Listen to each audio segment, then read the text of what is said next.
Welcome to the History of Simple Things, where we delve into the fascinating history behind the little things that shape our world.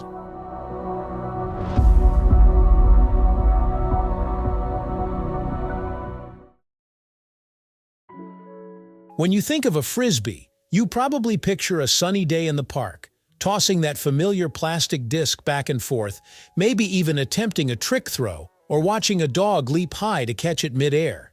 But did you ever stop to wonder how this simple toy became a cultural phenomenon, a symbol of outdoor fun, and even the centerpiece of professional sports? The story of the Frisbee is a journey that takes us from pie tins to plastic, through innovation, and even into competitive arenas. Let's dive into the fascinating history of this iconic flying disc.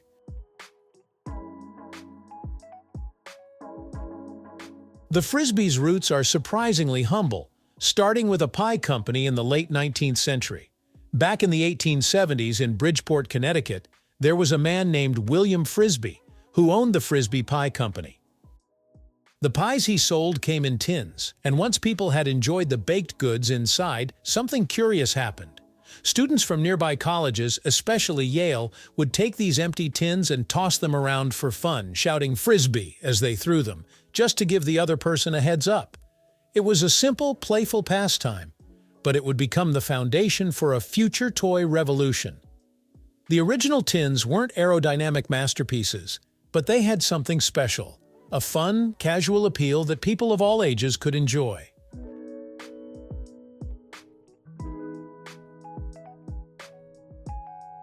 Fast forward to the 1940s, and we find the next big leap in the Frisbee's development.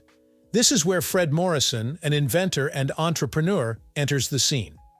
Morrison had always been fascinated with flying objects, and like many at the time, he had played around with pie tins and other makeshift flying discs.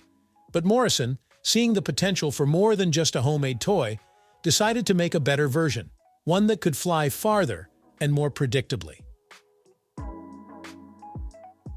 In 1948, Morrison and his business partner Warren Francione introduced the first plastic flying disc, which they called the Flying Saucer. This was the post-World War II era, where UFO sightings and science fiction were booming in popularity. The name and design tapped into that craze. The Flying Saucer was smoother and lighter than metal pie tins, making it much more fun to throw and catch. However, the business wasn't an immediate hit, and the partnership dissolved.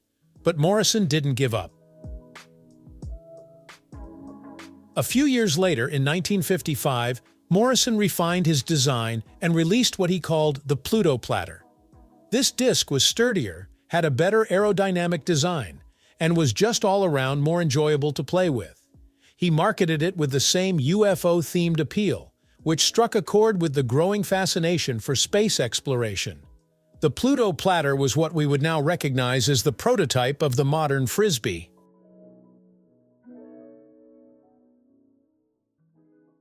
In 1957, everything changed when Morrison sold the rights to his Pluto Platter to the Wham-O manufacturing company.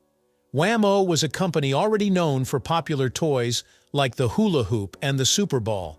They saw potential in Morrison's disc, but they knew it needed a snappier name. So, taking inspiration from the Frisbie Pie Company, which had made such an impact on college campuses years earlier, they rebranded the Pluto Platter as the Frisbee. And the rest, as they say, is history.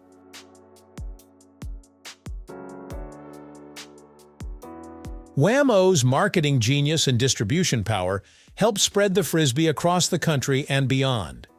The company even included a little flyer with each disc, teaching customers new ways to throw it and get the most out of their Frisbee experience. This is when the Frisbee truly became a household name. It was no longer just a fun toy for students on college campuses. It was for everyone: families, friends, kids, and even pets. The Frisbee's popularity skyrocketed throughout the late 1950s and 1960s, turning it into an essential outdoor pastime. While it began as a simple toy, the Frisbee evolved into something much more than just a playful object you tossed around for fun. In the late 1960s, it began to find its footing in organized sports, thanks largely to a group of high school students in Maplewood, New Jersey. They took the basic concept of tossing a frisbee and turned it into a game they called Ultimate Frisbee. It was a team sport that combined elements of football and soccer, but with the use of a frisbee as the centerpiece. Ultimate Frisbee grew in popularity, and in 1972, the first official rules were established. From there, it spread to college campuses, recreational leagues, and eventually, professional leagues around the world. Today, Ultimate Frisbee is a globally recognized sport, complete with international tournaments and championships. Frisbee didn't stop with Ultimate. Another game called Disc Golf took off in the 1970s. Much like regular golf, players aim to throw their disc into a basket in the fewest throws possible. Disc golf has its own set of courses, clubs, and professional players. It's become a worldwide phenomenon, with thousands of courses now spanning the globe.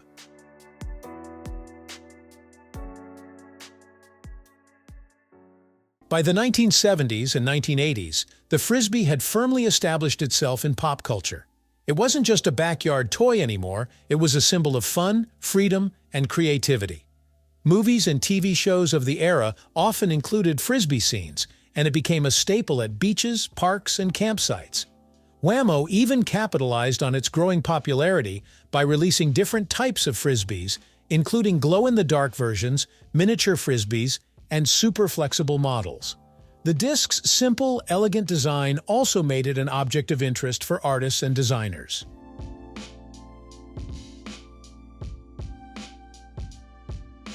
Today, the Frisbee is still as beloved as ever.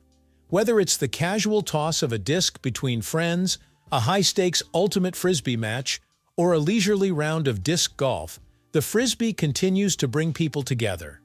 Over the years, Wham-O has sold over 300 million Frisbees, and they remain a symbol of outdoor fun and creativity.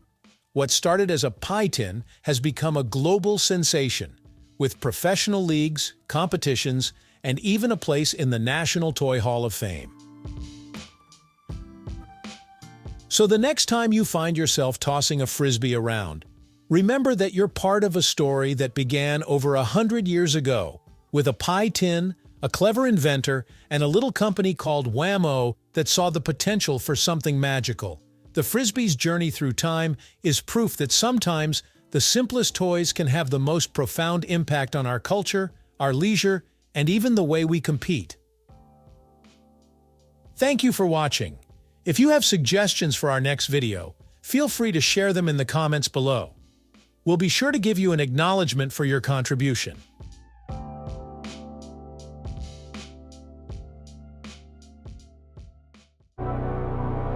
Thank you for joining us on this journey through the history of simple things. Don't forget to like, subscribe, and stay tuned for more stories woven through the smallest details.